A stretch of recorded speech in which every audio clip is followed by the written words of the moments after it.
Assalamualaikum warahmatullahi wabarakatuh. Selamat malam para pejuang keluarga. Baik, pada malam ini baru segar-segar ini, baru habis mandi. Oke, pada malam ini konten yang saya bawa di sini masih seputar program Jago di Kota Medan ya. Jadi sudah 2 hari berlalu. Jadi ada requestan dari teman juga, tolong tunjukkan hasil pekerjaannya setelah menjalankan program Jago katanya gitu ya. Oke, ini saya tunjukkan di dalam 2 hari ini ya. Jadi hari pertama itu saya tupo, tapi sangat-sangat sulit ya di hari pertama itu, di hari Senin ya. Mungkin orderan yang sepi, nggak tahu lah.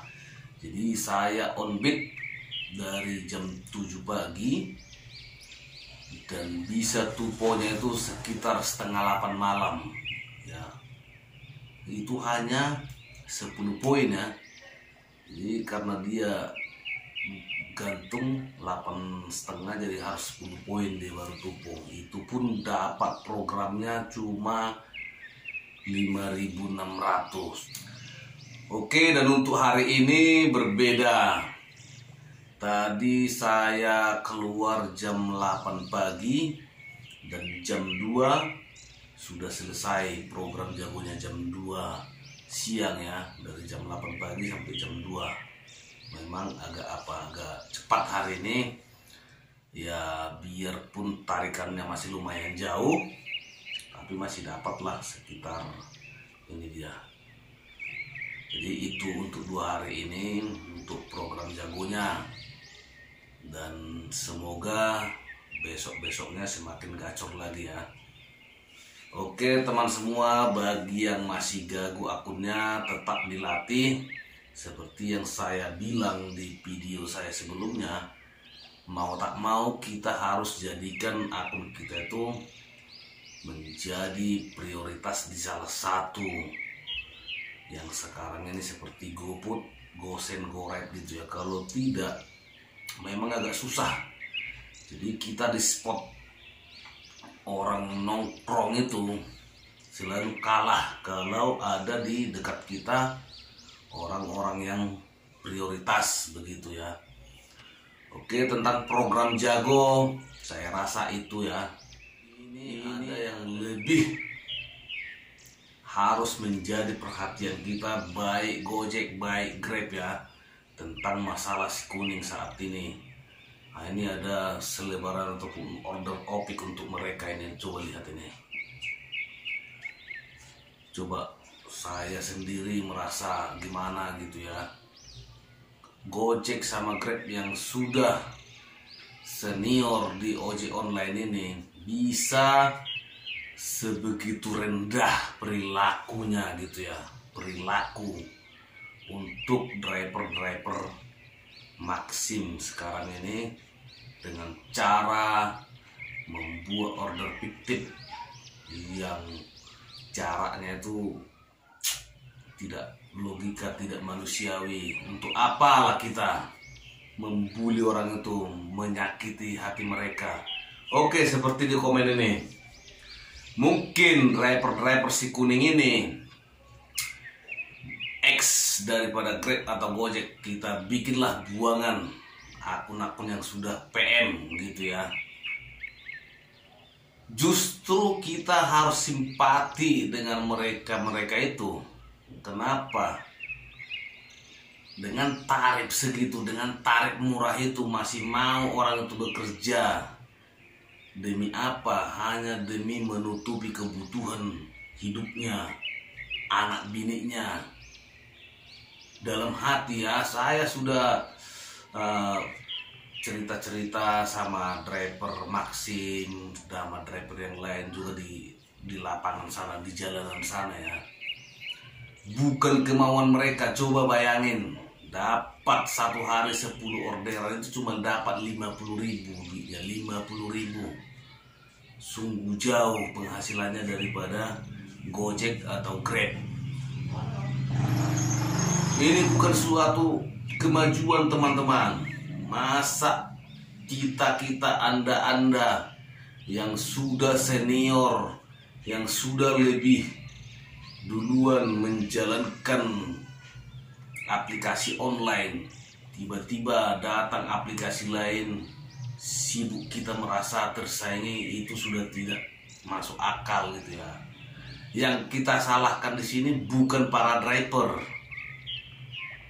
Yang perlu di sini turun tangan ya pemerintah, dinas perhubungan. Kenapa diloloskan aplikasi yang tidak mengikuti peraturan?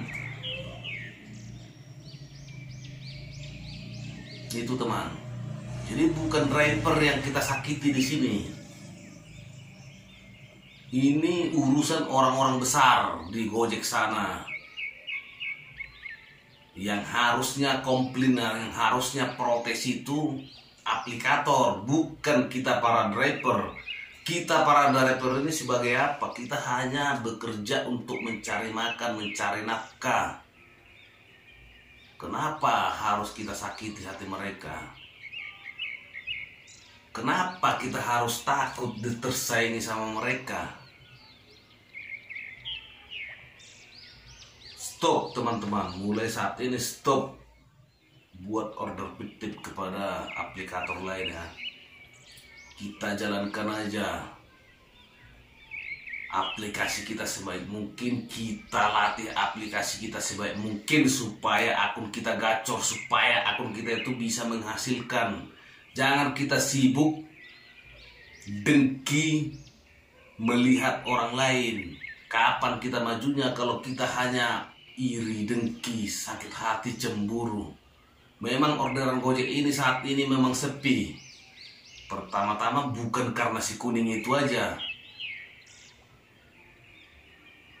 Jelas kita rasakan saat ini orderan itu semua sepi. Udah begitu Gojek tidak punya promo. Sementara aplikator lain ada promo. Customer saya pribadi, kalau saya customer ya, kalau ada ongkos murah, pasti itu yang saya pilih. Jadi ini bukan kesalahan daripada driver. Driver Maxim itu di lapangan sana itu pada ngeluh semua, pada ngeluh. Iya. Jadi apa kata mereka? Seandainya masih ada akun Gojek saya, akun Grab saya takkan menjalankan ini. Itulah komenan mereka. Karena seperti yang saya bilang tadi ya, 10 orderan dapatnya satu hari itu cuma 50.000. Ya memang imbasnya terasa sama driver Gojek sama Grab dengan tarif itu. Tapi itu bukan kesalahan mereka. Ini kesalahan di perundang-undangan dinas perhubungan yang menerapkan untuk Gojek dan Grab. Kenapa untuk aplikator lain tidak diterapkan? Itu teman-teman. Jadi ini menjadi tugas daripada aplikator, bukan driver yang mengurusin seperti ini. Kalau seperti ini kita akhlak sama mental kita ini, moral kita ini semakin jatuh kawan. Oke ya, mulai sekarang ini tolonglah yang melihat video ini supaya stop menyakiti hati driver lain. Tidak ada gunanya kita itu. Semakin kita membenci mereka, yang ada di hati kita ini nanti semakin dosa semua. Kapan kita berbuat baik lagi? Di grup WA, di komunitas saya lihat semua, bukan cuma di grup Facebook ya, sangat banyak driver Maxim sekarang di opikin sama driver Gojek, driver Grab. Oke, baik teman semua, saya rasa video singkat saya kali ini segitu aja. Dan semoga kita bisa kompak semua di lapangan, siapapun kita, apapun bendera kita, Tetaplah kita di lapangan sebagai driver jalanan, tetaplah kita salam satu aspal dengan mereka. Oke, baik. Saya akhiri dengan wassalamualaikum warahmatullahi wabarakatuh.